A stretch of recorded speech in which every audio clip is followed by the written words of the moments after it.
ルマンニョすごいです。今回ちょっと初心に戻って、韓国料理といえばサムギョプサルじゃないですか、東京で食べれる美味しいお店8選ググって出てこないところです。YouTube わざわざ見に来てくれてる人だから Google で調べてるものをここで紹介しても意味ないじゃないですか。本当におすすめできる超美味しいサムギョプサルを紹介します。レッツゴー。ワッキーは Google に消されました。実はサムギョプサルといってもめちゃくちゃいろんな種類があるってことを意外と知らない人が多いです。それをもう余すことなくジャンル別で紹介していくわけですけど、第1点目、ド定番に攻めたいよって人、焼きバンズイ。焼きバンザイね。これも P ボーイでもかなり紹介してるし、 P ボーイ視聴者もめちゃくちゃ愛してる厚切りの定番のサムギョプサル、ファイヤーで焼くっていうところで面白いね。普通にサムギョプサルを食うよりも面白い、そんなお店が好きな人は焼きバンザイに行ってみたらいかがでしょうか。前菜とか野菜の量もめちゃくちゃいっぱい出てくる、全然ケチらない。そして2点目、オバルタン。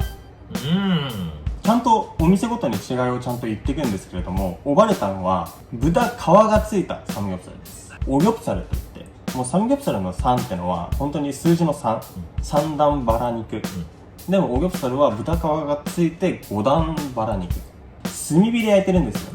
サムギョプサルで炭火結構珍しい。珍しい。全然出してるお店が新大久保でも本当に 2,3 店舗ぐらいしかなくて、ここはもう炭火で焼いてかなり香ばしい味が味わえる、かつ豚皮も楽しめる。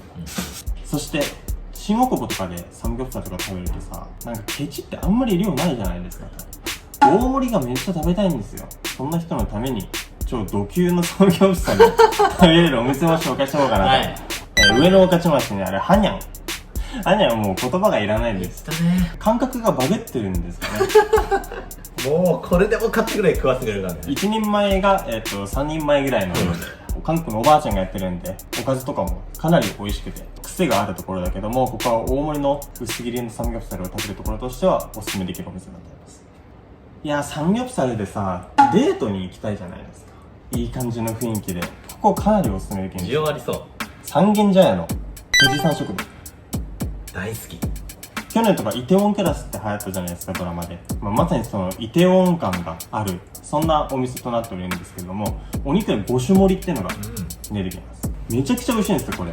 なんかオーナーの人がすごい肉とかサムギョプサル好きなんだなーっていうのが伝わってきて、めっちゃ伝わるね。いいよね。味はもちろんめちゃくちゃ美味しいんだけど、それだけじゃなくて雰囲気がめっちゃいいから、ここ本当に行ってほしい。俺イケイケだから使っちゃうもんね。富士山は。富士山本当に行ってみてほしいな、ここは本当に。ここまでがね、普通のサムギョプサルですよ。言ってもサムギョプサルだね。サムギョプサルって豚肉だけ食うのはもちろん美味しいんですけども、野菜とか海鮮とか一緒に食べるサムギョプサルってどうですか。1個目、ミナリってあるんですよ。セリ、薬草なのかな、雑草系の野菜なんですけども、このミナリのサムギョプサル、韓国だとよく食べるんだけど日本ではあんま食べない、このミナリサムギョプサルを出しているところが新大久保にあるテーハンミング。だね。びっくりするね。ミナリが主役級の。今まで普通のサムギョプサルばっか食べてた人は新鮮すぎて爆発すると思う。何この旨味、感じたことない旨味や野菜と一緒に食べるサムギョプサル、かなりフレッシュで全然重くない。見た目もいいし、見た目もいいしね、鮮やかで。逆にじゃあ野菜じゃなくて海鮮。海鮮って何かあったっけ。イイダコと一緒に食べるチュクミサムギョプサルで食べましたよね。食べました。これも新大久保にあるホンスチュクミってところがあって、タコも一緒にこう混ぜて辛くして食べるやつがあるんですよ。これ豚タコ一緒にって思うかもしれないけど、これめちゃくちゃね、また違った美味しさがあるんですよ。その海鮮の旨味、これも合わせて食べて。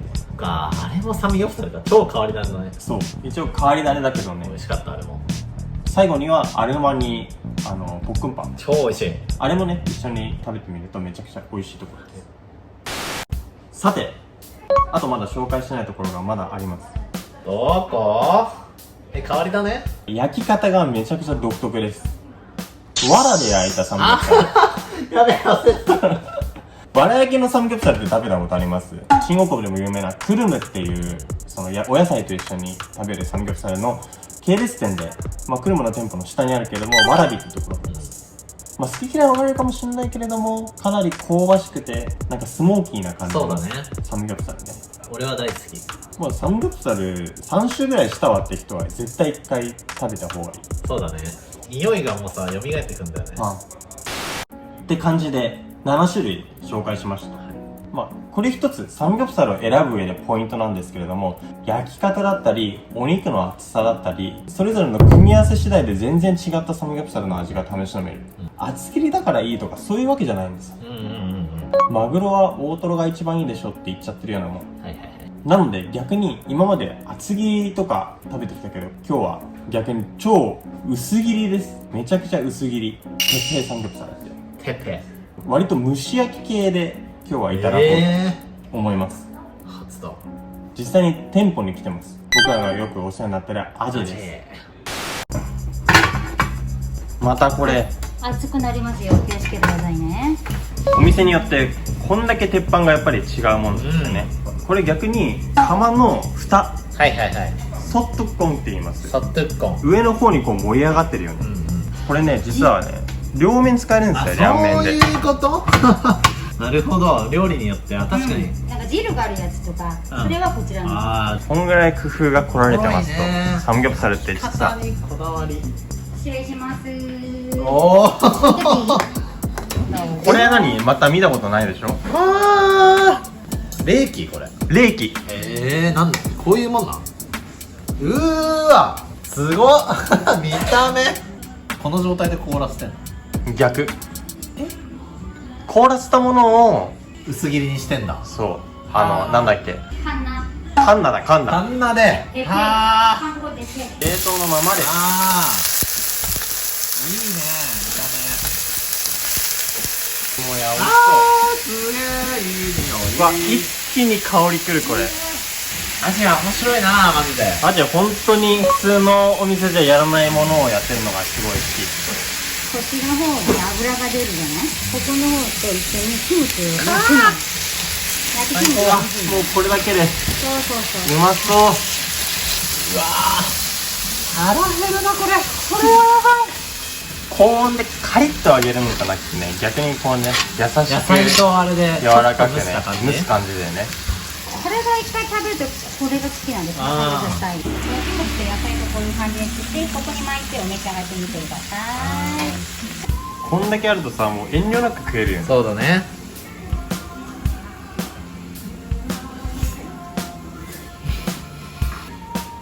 まあサムギョプサルこれ全然違う感じか。歯がなくても食べれるとろけてるな。超柔らかい。そうとろけてる。いい。しかも表面カリ。うわー油のとこうめえ。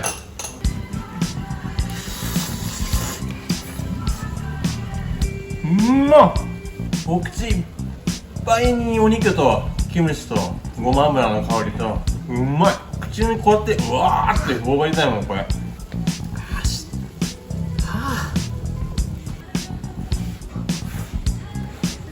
うわ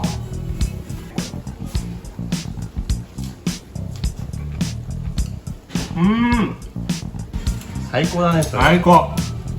柔らかいとにかく。うんなんかズドーンってこないからさ、ずーっと食べれそうじゃない。わかる。スッて。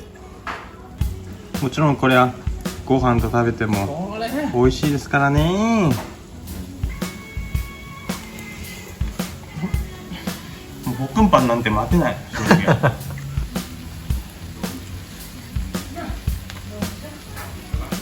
何この味おいしい。美味しいね本当に。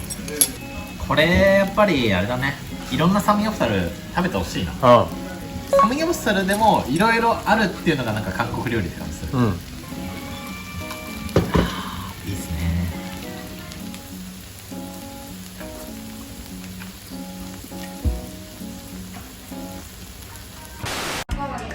ごっさんしー。サムギョプサルの話した後に食べるサムギョプサルが一番うめえ。今日聞いて見てくださってる方もサムギョプサル食べたくなったと思います、まあググって出てくるようなサムギョプサル屋さんでもいいと思いますよ。でもやっぱりこういうところでしか知れないお店を頼りに、まあ、信頼して行っていただければ新しい道必ず開けると思いますので怖い。怪しい。いやーほんと間違いないお店ばっかりだからな。今日のだってちょっとびっくりしたもんね。ねまだあるんだって感じ。そうなのでたまにはいろいろなサムギョプサルを体験して新しい価値観味覚切り開いてみるのもありなんちゃうか。빠요 여기서 택배 삼겹살을 많이 먹어. ここでカンナサムギョプサルたくさん食べて